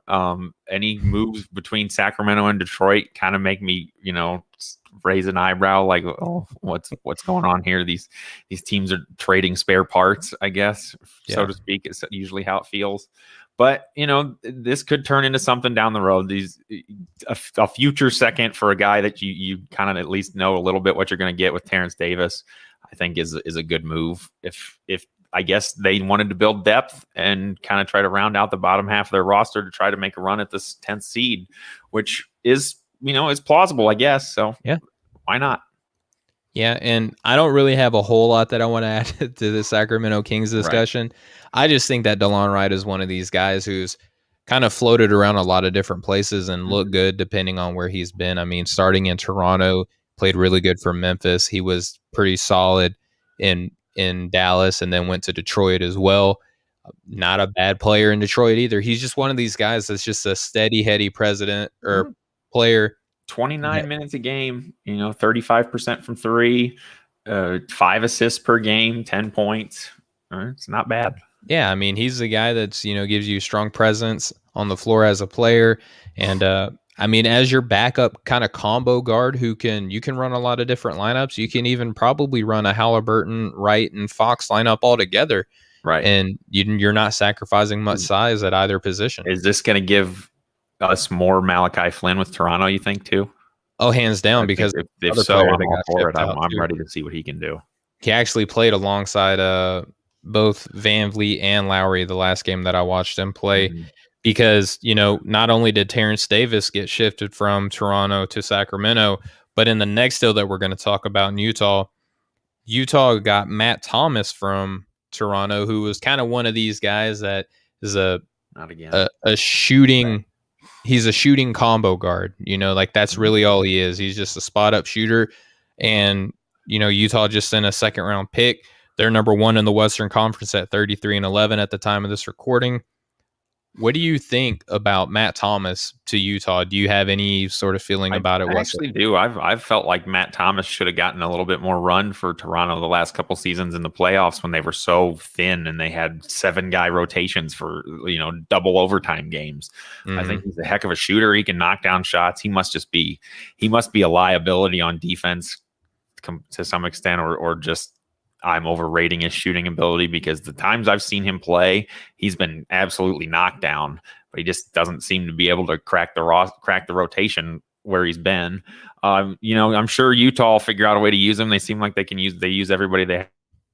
I think a lot of people thought Toronto was using this as to open a roster spot to make a Lowry trade that ultimately they didn't make. Yeah. So I don't really know how they feel about losing the guy. I guess obviously not too bad for a second round pick, but I always have kind of felt like Matt Thomas was underrated to some extent. So I think it could be something for Utah. We'll see. Yeah, and I mean, it's not like they really needed the depth. One move that I wish that Utah would have made that they no longer can, because the Spurs are intent on signing Gorgui Dieng. I thought Dieng would have been a good addition to this Utah Jazz team, but he's going to be good for the Spurs. Yeah, absolutely. So Matt Thomas on this team gives them just another 3-point option. I would like to think that since they gave up a draft pick to bring him in, that they plan on using him. So I mean, there's really nothing else that I can add to this other than the fact that it's not really much of a needle mover. But when the number 1 team makes a move at the deadline for a player that can give them a little bit of a wrinkle, I think that it's worth getting into a little bit. Utah is almost one of those teams where I'm starting to feel like with the way the season's going, they're at that point where, if they make a move for a guy, it's probably something's good's going to come of it. I think, they'll figure out as good as anybody how to use him. I like that you brought up, Gorgui Dieng going to San Antonio. I thought that was a solid move for a team that you might want to watch out for in the West. If does a young team like Phoenix Suns want to run into a Spurs team that's, obviously they're young too, but they've got guys that have been around the block. They've got guys that have won. They've got Popovich. They're going to be well coached and do things the right way. I think they're the right team. Yeah. So a lot of interesting storylines going forward with all these trades. But yeah, absolutely. From Matt Thomas all the way to Vucevic, they're all going to make some form of a difference for all the teams involved. Yeah, no doubt. And again, for a trade deadline where we saw some of the most activity that we've had in about 30 years now, I think that this has been, pretty entertaining, and I'm glad we were able to talk about it. But before we close out, Austin, we want to get into the segment where the players that we were most surprised that were not traded. Right. I know who I have. I would love to hear your take on your guy. Sure, I'll go ahead. Mine's Kyle Lowry, obviously. I think as much as we heard about for weeks and weeks that Kyle Lowry, they were shopping him, they were going to try to find a place for him to go to contend for a title because, in today's NBA, every veteran deserves to contend for a title, whether he's won one or not. It's a given, right? So, just let him out of his contract and let him go sign with whoever he wants. Why not? But no, to be honest, I am surprised that they didn't move him. I think they want to move forward with VanVleet and maybe Malachi Flynn as their backcourt of the future if they want to see how that works. I think Lowry's days in Toronto are numbered. I think it just shows that Masai Ujiri knew going into this whole thing to get rid of Kyle Lowry, it's going to take what I want. I'm not going to take it, less than what I want for this guy because we don't need to trade him. Yeah. I don't think they felt like they, one way or another, it was going to really affect their chances to win a title in the next year or two, whether they traded him or not. I don't, and I think that they said, you're going to have to give us a deal that really, excites us and moves the needle for us for the immediate future if you want us to give up on this guy, give this guy up. And obviously, in terms of value around the league for what's going to equate to probably for most teams a 3-month rental, the asking price was probably just too high. I would guess, because Lowry is a capable player that would help a lot of teams. And I guess nobody was willing to give up what they wanted. Yeah, and it's one of those things where I love the fact that you brought up Masai Ujiri's thought process here, because he is an expiring contract. Toronto's not competing for a title this season, right. So it doesn't hurt them to let him, let this contract play out and see what they can do for him in the offseason. If he wants to stay in Toronto, he'll probably re-sign for a much, much smaller contract than that 30 some odd million that he's making right now. And the fact that you would probably have to incentivize a team to take him on. And, some of the teams that they were talking about him going, Miami, again, unwilling to trade Tyler Hero, that's the biggest hurdle that they had. I was hearing things like Hero and 2 firsts for 3 months of Kyle Lowry. That's insane. And stuff like that. That's insane. No way. No, not at all. And then you also had the Los Angeles Lakers emerge, who I thought would be a pretty interesting one. They could put a deal together that looked like KCP, either Kuzma, another player, Montrezl Harrell, who they haven't really liked. THT, a guy who they're kind of bullish on right now too. And it's going to be interesting to see what they can do with Taylor Horton Tucker, because if I'm not mistaken, with their cap scenario and the lack of restricted rights on him, I don't think that they can sign him. So it was really interesting to see him. He's a 2nd-round pick. I don't think the guarantees are the same, right? Right. Yeah. So I'll have to look just to make sure, but I'm pretty sure that they're not really able to bring him back. So it was interesting to see him just kind of play it out in Los Angeles. But with all the injuries, they probably figure it's better to let him stay on this team. And probably one of those goofy things where they think LeBron's just so fond of him, they have to keep him around. And like with Shabazz Napier situation in Miami, where ultimately doesn't make a difference. Or he has looked good a lot of times he's played. Yeah, and that's what I'm saying. Like, real young asset besides Kuzma, maybe.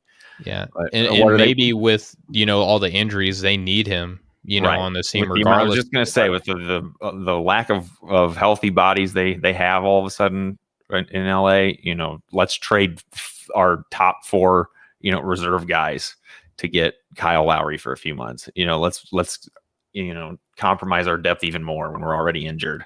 Who would they put out for the rest of the season? They still got to finish the regular season and get these guys healthy. So I'm happy they didn't make that move. It's a LeBron James team, and sometimes you do have to kind of make moves that typically you wouldn't make if you were the GM on any other team, just to compete for that title, because that's when you have a player of LeBron James's caliber on your team, you have to compete for titles year in and year out. Like, that's just kind of the deal you make. You're definitely right about that for sure. All right. And so the player that I want to talk about, who I was surprised that wasn't traded, was Lonzo Ball. Okay. And there are a whole lot of reports. His dad, came out of the woodworks and made the comment that he isn't happy in New Orleans. And, there are some other articles that I've seen that add a little bit more fuel to that fire, that although he's not happy with New Orleans, he likes the role that he had. Like, it's very ambiguous and, kind of sketchy on whether or not he really likes it there or not. But this is a guy that I thought that New Orleans was going to trade, because they didn't extend him prior to coming into this season. They did the same thing with Brandon Ingram, and it turns out that they did extend him in the offseason. And I think this is one of those things to where no one really knows what Lonzo Ball's trade value is. You know what I mean? Like, no one really, and we talked about this on the last show that we had when we had Coach Fall, the Cannon Corner, on, that I think letting him play out the rest of the season on this team and letting him hit the free agent market where you have restricted rights on him, to where if you think that where everyone else values him at is where you value him, then you can match that deal. Mm-hmm. And if it's not, then you can perform a sign and trade and bring assets back in, right? So I think this is one of those curious cases where the market for Lonzo Ball really isn't definite. And it's probably better off that you let him see what he can get elsewhere and let him know that we're going to bring you back type thing if it works out, and if not, we can do a sign and trade, but it's probably best for you in the scenario to keep playing the way you are, because if we don't know your value and we know the most about you, odds are other teams aren't going to really know what your value is either, and you might not get the value that you're looking for. So just stay here, let's play this out, let's get as far in ahead as we can, right, play it, look good alongside Zion and Brandon Ingram, and it'll work out for everyone's best interest. Mm-hmm. So do you think Lonzo likes playing with Brandon Ingram and Zion and being in New Orleans? Because I think he does. I think he does too. I think that he would his also dad saying that because he sees who just got paid and who's gonna have to get paid, and was looking around saying, where's his money gonna come from? I think that has more to do with his dad all of a sudden being so privy to all this information. I thought he already got rid of his dad a couple of years ago when he was still with the Lakers when all that happened. But I don't know. LeVar's LeVar, whatever. It's bound to happen at some point, right? I think you're spot on about the market with Lonzo. I don't know that it's this. I think it's completely different for one team than it is for the next. And and New Orleans didn't need to trade him. They don't have to. They have, like you said, they have matching rights in the offseason. And if they only have to match $15-17 million a year, they probably do that. If the Knicks, Coach Foz Knicks could very likely or easily throw quite a bit more than that at him. And if they do that, maybe then they don't want to match that. And, they just want to see what they know what they value him at, but they don't know what the market really is going to be, so to speak, probably. And they didn't need to be in a hurry to get rid of him, like you said. Yeah. And here's the thing, because they just paid Brandon Ingram. They're going to have Steven Adams come off the books. They're going to have Eric Bledsoe come off the books.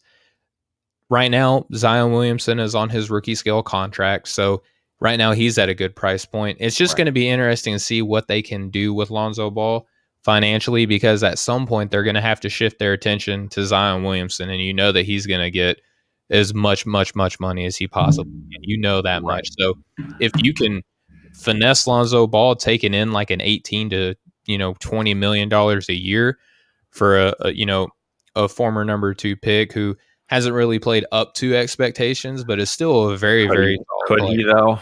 I don't know. The expectations, I feel like from day one were so high for Lonzo. He was going to have to be so good. Like, I mean, he's you're talking like improved. Jason Kidd level. Yeah, he's improved every year. He's a lot better at things that people said he was never going to get better at. So, especially shooting from deep, right? Like he's shooting better than his little brother, who is getting a whole lot. I was joking about it the other day, but honestly, does Charlotte have cap space? Because we could see a Ball brothers duo. That would be fun. I don't know if it would be the best thing for LaMelo. I don't know why either brother wouldn't want to do it though. I think they strike me as the type of guys that wouldn't mind playing together. I mean, I think they think they're better than as good as anybody. I think they've been brought up that way. I think the idea that they wouldn't want to get in each other's way or be too much of a sideshow for the organization is insane. They've been a sideshow their entire lives because of their dad. They had millions of followers on that Facebook Watch show that they had, and they were being compared to the Kardashian family. They've been in the spotlight since LaMelo was a little kid, and I think it'd be fun to see them together in Charlotte. Yeah, but again, with Lonzo Ball not getting traded, there were rumors that he was going to go to New York, that he was going to go to Chicago. I think Chicago would have been a really cool place for him to go. But how much does Markkanen bring to a team that already is bad defensively with Brandon Ingram and Zion Williamson? Like how much value does that really give? About a funky lineup they could play a 3-4-5 of Ingram, Zion and Markkanen. That'd be pretty funky. It'd be fun to see. All right. Let me preference my whole thing with funk. Defense has to be involved. I mean, You talk about the funky lineups in Toronto, the funky lineup that's going to be taking place in Miami with Cole Anthony, RJ Hampton, Okeke, Isaac, and probably Wendell Carter Jr. Like there's at least some semblance of defense involved there. Right. We know that if Markkanen goes with Brandon Ingram and Zion, that's a revolving door in the paint. True, and I don't know. I think there's something to be said. Portland could possibly put out the worst defensive lineup of all time at certain times if they wanted to. Yeah, if they were really interested. Melo as a small ball five with the three starting guards that are liabilities on defense. I don't know who the other guy would be, but just probably Covington, just to put a defensive player out there. Right, but that's what I mean. You want to talk about a lineup with no defense. Yeah, so I don't know. I think I was surprised just because of the fact that I think that when you have a guy on his rookie scale contract who you have restricted free agency rights on and who is a good playmaker and defender and has improved from deep, I'm surprised that teams weren't more active in trying to get Lonzo Ball, I guess is my thing, because we saw other players along that same line, right? Guys who are on that rookie scale contract have been moved before, albeit they're not like the focal points of a team, but you can still get Lonzo Ball, I think, in Chicago. I think that would have been what I preferred. There were quite a few teams that could really use his help at point guard position. Quite a few. Yeah, absolutely. And so, Austin, that wraps up our most surprising players not traded, which ultimately brings us to the end of the show. Mm-hmm. Anything that you want to kind of share with the folks before we cut out of here? Just all of our many thanks, thanks to Off the Ball Network, thanks to Dash Radio, thanks to the listeners, thanks to you, thanks to Manscaped, thanks to Adam Silver, thanks to Michael Jordan and LeBron James and everybody in the NBA. It's the reason that you and I are here doing this. I did find you did break my heart a little bit yesterday, but I think we've recovered from there. What did I do? Just your overall feeling towards the Nets getting all these guys, and how it hurts my heart to hear that you don't want LeBron James to win again. Well, here's the thing. I knew all along it was true, but hearing it just hurts. Well, here's the thing. It's not that I don't necessarily want LeBron to be successful. It's the fact that what we talked about earlier, that when the Lakers just won a ring and reloaded their offense, like everyone was like, okay, this is the Lakers season to lose, right? Like they have everything that they had in store. And then when another team does the same thing, all of a sudden it's like, oh, the NBA is not fair anymore. What about competitiveness? Like we've already seen Stephen A. Smith take to Twitter over the weekend because he can't wait until Monday to do his show and talk about, like, hey, I understand that you want to win, but what about competitiveness and all this other stuff? Like, and again, we talked about how they were like, everyone, you listen to NBA radio, not everybody does. Everyone was always talking about how that Brooklyn, there's no way they compete with Milwaukee and Philly because they have no size. And then they go and get size. And then all of a sudden they make this to be like, oh, they're trying to stop LeBron. And then it's just to stop LeBron. It's not to stop LeBron and AD. Now all of a sudden AD is an afterthought now. Beat Embiid to get to LeBron and AD, or beat Giannis and the size that Milwaukee has. There's a lot of teams that they have to worry about the size. Exactly. And then it's just to beat LeBron, though. It's not LeBron and AD anymore. They didn't break any rules. They didn't do anything nobody else has done before. I mean, you see it every year that LeBron goes somewhere, they win a title. The next year, all these, aging vets, pile on the end of the bench to try to win a title. Yep. And to be honest, like, LaMarcus Aldridge isn't LaMarcus Aldridge of 2016. Correct. Neither is Blake Griffin. Blake Griffin's not Blake Griffin of a few years ago. These guys are going to be pieces that are going to help, but they're not going to put out a lineup of 5 all-star caliber of talents. And now DeAndre Jordan is all of a sudden really good again. Out of nowhere, now all of a sudden DeAndre Jordan means something. Right. And they match up really well against just about any lineup now, though, for sure. That helps. And, I just think it ratchets up the pressure even more. If it wasn't championship or bust before, adding 2 or 3 guys like they have, it's championship or bust now for sure. Absolutely. It's a lot of pressure on a team who's only had 7 games with their big 3 together. So, and I don't know about you, but I honestly feel that LeBron James and Anthony Davis feel almost no pressure now. They're not going to finish at the top of the West. They're hurt.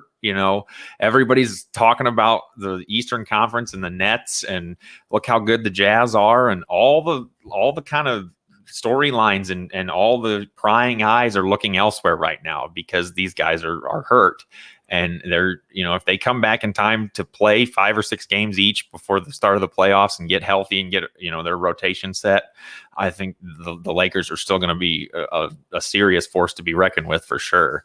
And I almost think that there's so much pressure on the Nets now to win for sure that, what are people going to say about James Harden if he has a 1 for 19 game in the finals now and they lose because he just chokes again, or something happens with Kyrie or LeBron and AD or whoever, someone else beats them? What if they don't make the finals? Yeah. What's going to be said about this team, because they're all in for this year. Like almost nobody before them. Yeah, exactly. And again, I think that there is a little bit of pressure though, because LeBron James isn't just playing against everybody else in the NBA right now. Jeff Hunt, who's the vice president at Off the Ball Network, says all the time, and I love how poignant this is he's also playing against Michael Jordan at the same time. That's the pressure that he has. If it's not anybody in the NBA, it's Michael Jordan's ghost that he's playing against. And anytime Jeff has anything to say, it's coming from one of the goats. So yeah, he's the pod father for the reason, right? So Jeff knows his stuff on just about any topic you want to do a podcast on, I feel like. Yeah, if you're invited, I felt that way with Coach Fa last episode. He's just, you kind of set him up and let him go type of guy. You want to hear what those guys have to say because they've been around it for a long, long time. Yeah, him and Couch Coach Live as well. Like when those three they talk, I may not always agree, but I always listen. They always bring up something that interesting. How much different? Just one, age group, 2. Being from New York, or some of them like Coach Fa being a Knicks fan his whole life, growing up in a big city like New York, versus someone like me who's from a fairly small town in Indiana. We have completely different ways we've followed the game, but it's just interesting to see to me. I love having those guys on. They're the best. Yeah, and just real quick upset alert, UCLA is up 79-72 in overtime against Alabama, who I had advancing this next round. So I had UCLA losing their playing game, I think. So I had UCLA losing, I think, their playing game as well. So what do I know? But Arkansas is still alive. Shout out Arkansas. What's Arkansas's cheer? What do I yell? It's I don't want to do it on here. I'll get embarrassed. But basically, to call the Hogs, you say, "Oh,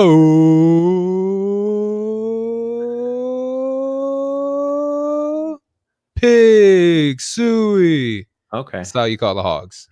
Got it. I'll have to work on that and practice it when they're in the finals. I can cheer for your guys. There you go. Right now, Gonzaga and Arkansas is still alive, and as long as it stays that way all the way through, I might win a little something. But anyway, Gonzaga looks pretty good. Gonzaga, they might be able to play against like Houston and Minnesota right now. Like that's how good they are. Talent for sure.